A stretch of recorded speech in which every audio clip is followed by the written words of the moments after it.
We got a listener question from Damon in Colorado, and we got an answer from an expert. Ralph Crew is the creator and co-host of Science, News, and Cues, also known as SNAC, a Carnegie Science Center podcast. And he's also the program development coordinator for Buell Planetarium and Observatory at Carnegie Science Center. Here's Ralph with Damon's question and answer. What is the scientific likelihood of extraterrestrial life on Jupiter's moon, Europa?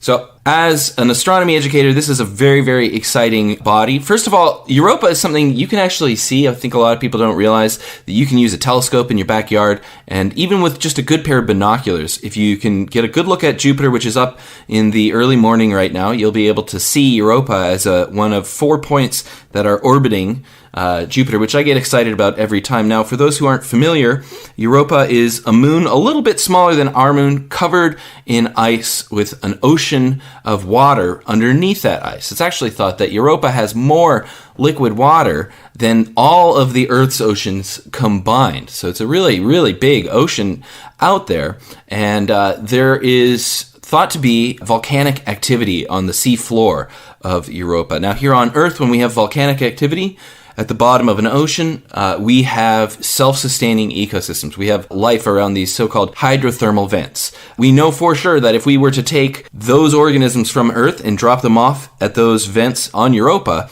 they would probably be able to survive indefinitely for millions or even billions of years. So when you ask a question like, what is the likelihood of extraterrestrial life?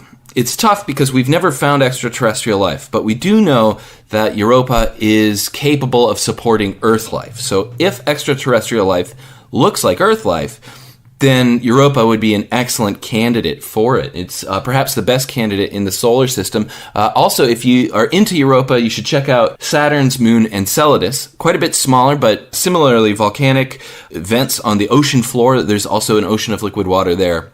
And these icy ocean world, outer solar system moons are maybe a more likely place for us to find life than on a rocky planet like, say, Mars.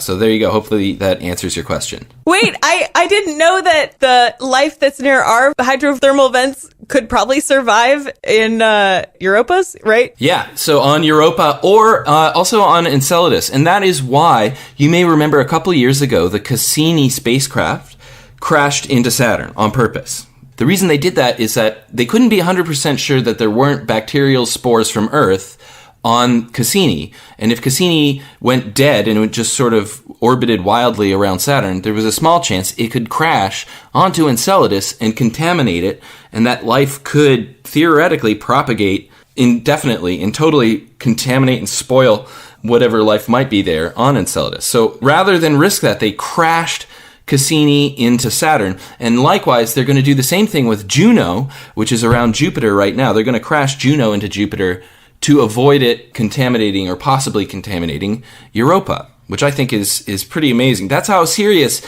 these scientists are about the possibility of life on these ocean worlds.